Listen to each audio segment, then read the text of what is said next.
नमस्कार। हमारे चैनल में आपका स्वागत है। मैं हूं रामचंद्र मौर्य।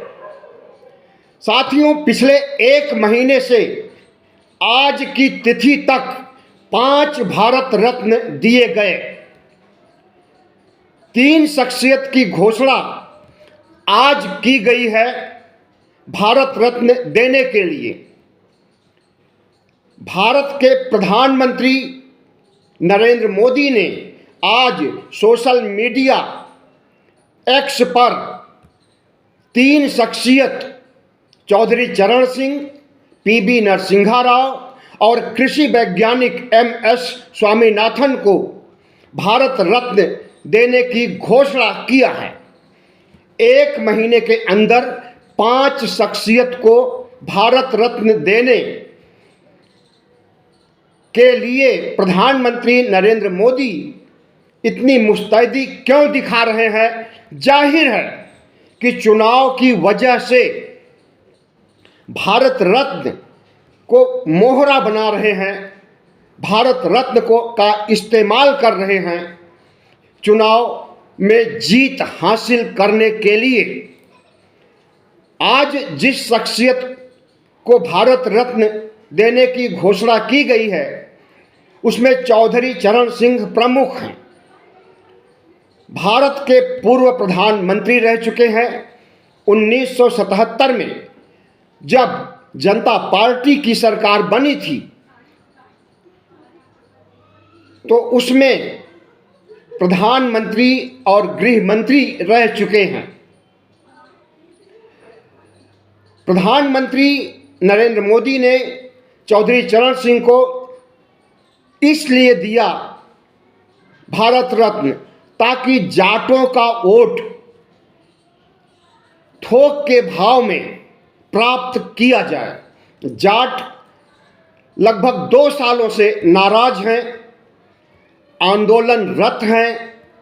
13 महीने का आंदोलन किया था और 3 काले कानूनों को वापस कराया था, लेकिन उनकी सारी बातें नहीं मानी गई। खास करके MSP पर गारंटी की बात को नहीं मानी गई, इसलिए किसान आज भी नाराज हैं। खास करके जाट समुदाय के लोग, चाहे वो यूपी में हो, चाहे वो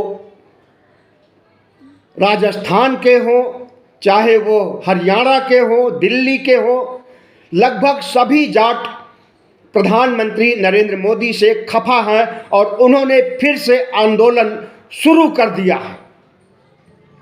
आने वाले मार्च महीने में किसानों का आंदोलन फिर से शुरू होने वाला है, जिसमें जाटों की बड़ी भूमिका है। तो जाट बिरादरी को खुश करने के लिए चौधरी चरण सिंह को भारत रत्न दिया जा रहा है ताकि जाटों का एक मुश्त वोट मिल सके। पीबी नरसिम्हा राव 5 साल तक प्रधानमंत्री रहे हैं और अपने दौर में उन्होंने आर्थिक मंदी से देश को उबारा, आर्थिक विकास को बढ़ावा दिया। जाहिर है कि वह शख्स भारत रत्न के हकदार हैं। कृषि वैज्ञानिक MS स्वामीनाथन ने कृषि और किसानों के कल्याण के लिए बहुत अतुलनीय योगदान दिया है। कृषि में आत्मनिर्भरता उन्हीं के जरिए आई है। कृषि को वैज्ञानिक दृष्टिकोण दे करके आधुनिक बनाने के लिए, वैज्ञानिक अनुसंधान को प्रोत्साहन देने के लिए, खाद्य सुरक्षा की समृद्धि सुनिश्चित करने के लिए MS स्वामीनाथन मील के पत्थर साबित हुए हैं। उनको भी भारत रत्न से नवाजा गया है, तो यह खुशी की बात है। इसके पहले लगभग 1 महीने पहले कर्पूरी ठाकुर को भारत रत्न दिया गया था। OBC की राजनीति को साधने के लिए, OBC का वोट प्राप्त करने के लिए प्रधानमंत्री नरेंद्र मोदी ने कर्पूरी ठाकुर का इस्तेमाल किया भारत रत्न दे करके, या यूं कहें कि भारत रत्न का इस्तेमाल किया कर्पूरी ठाकुर को भारत रत्न दे करके चुनाव के मद्देनजर। तो प्रधानमंत्री नरेंद्र मोदी 1 महीने के अंदर अगर 5 बार भारत रत्न बांट रहे हैं तो इसके पीछे निश्चित रूप से वोट पाने, वोट बटोरने की हड़बड़ी छिपी हुई है।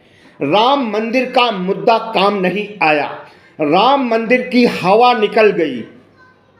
राम मंदिर से न सिर्फ हिंदू आहत हुए, सनातनी हिंदू ब्राह्मण और शंकराचार्य तक खफा हुए और उन्होंने अनहोनी होने की बात कही कि गलत ढंग से प्राण प्रतिष्ठा किया जा रहा है तो कोई बड़ा अनिष्ट, कोई बड़ी अनहोनी हो सकती है। और जिस दिन 22 जनवरी को प्राण प्रतिष्ठा की गई, उसी दिन रात 11:39 पर एक बड़ा भूकंप आया। शंकराचार्यों का कहना है कि प्राण प्रतिष्ठा नहीं ठीक से हो पाई है। धार्मिक अनुष्ठानों के द्वारा होने वाली प्राण प्रतिष्ठा में कई त्रुटियां थी। आधे अधूरे मंदिर की प्राण प्रतिष्ठा गलत है और प्रधानमंत्री नरेंद्र मोदी जिस हड़बड़ी में प्राण प्रतिष्ठा कर रहे हैं, शंकराचार्य तक को नाराज किया उन्होंने, साधु संत महात्मा और सनातनियों को नाराज किया उन्होंने, तो उन्हें लगा कि अब मंदिर मुद्दा काम नहीं आएगा, तो सीबीआई, ईडी, आईटी को लगा करके विपक्ष को खत्म करने की योजना बनाई और इंडिया गठबंधन को तोड़ने का काम किया। लेकिन अब भी उन्हें हल्का लग रहा था कि अभी हम चुनाव नहीं जीत सकेंगे, तो उन्होंने तीसरा तुरुप का पत्ता खेला और भारत रत्न के जरिए वोट हासिल करने की कवायद शुरू किया है। भारत रत्न इन शख्सियत को देना गलत नहीं है। जिन शख्सियत को भारत रत्न दिया गया है उनका अतुलनीय योगदान है भारत राष्ट्र के निर्माण के लिए, लेकिन टाइमिंग गलत है। चुनाव से पहले या चुनाव के बाद अगर यह भारत रत्न दिया जाता, अगर 6 महीने पहले यह भारत रत्न दिया गया होता तो लगता कि निष्काम भाव से प्रधानमंत्री ने भारत रत्न का वितरण किया है, या चुनाव संपन्न होने, नई सरकार बनने के बाद भारत रत्न दिया जाता तब भी लगता कि निष्काम भाव से सरकार ने भारत रत्न देने का काम किया है और उसकी सराहना की जाती। लेकिन आज अगर भारत रत्न को वोट साधने के लिए इस्तेमाल किया जा रहा है तो यह सरासर दुर्भाग्यपूर्ण है। प्रधानमंत्री नरेंद्र मोदी का सातिर दिमाग कैसे काम करता है इसे आप बहुत बार देख चुके हैं। पुलवामा कांड का किस तरह से फायदा उठाया, छद्म राष्ट्रवाद का बढ़ावा दे करके पुलवामा के शहीदों के लिए जिम्मेदार खुद प्रधानमंत्री और इनकी सरकार थी। अगर ये चाहते तो हमारे 40 जवान शहीद नहीं हुए होते 2019 में, लेकिन नहीं, इन्होंने शहीद होने का अवसर दिया और उसका सियासी फायदा भी उठाया। उसी तरह से सियासी फायदा छद्म राष्ट्रवाद के जरिए नहीं बल्कि छद्म मानसिकता के जरिए भारत रत्न जैसे महान सम्मान का वोट प्राप्त करने के लिए इस्तेमाल किया जा रहा है। देश को देखना है कि क्या भारत रत्न देने से बेरोजगारी की समस्या दूर हो जाएगी? क्या भारत रत्न थोक के भाव में 5-5 भारत रत्न एक साथ देने से, एक महीने में देने से बेरोजगारी खत्म हो जाएगी, एंटी इनकम्बेंसी खत्म हो जाएगी? कतई नहीं। प्रधानमंत्री नरेंद्र मोदी कैसी भी कवायद कर लें, कितना भी हिंदू मुस्लिम करें, कितना भी राम मंदिर बनाने की कोशिश करें, कितना भी इंडिया को तोड़ने की कोशिश करें, कितना भी विपक्ष को खत्म करने की कोशिश करें, कितने भी भारत रत्न बांटें, उनकी हार सुनिश्चित है। भारत रत्न उन्हें नहीं जिता सकता है। बहुत बहुत धन्यवाद। हमारे चैनल को सब्सक्राइब कीजिएगा, लाइक कीजिएगा और शेयर कीजिएगा।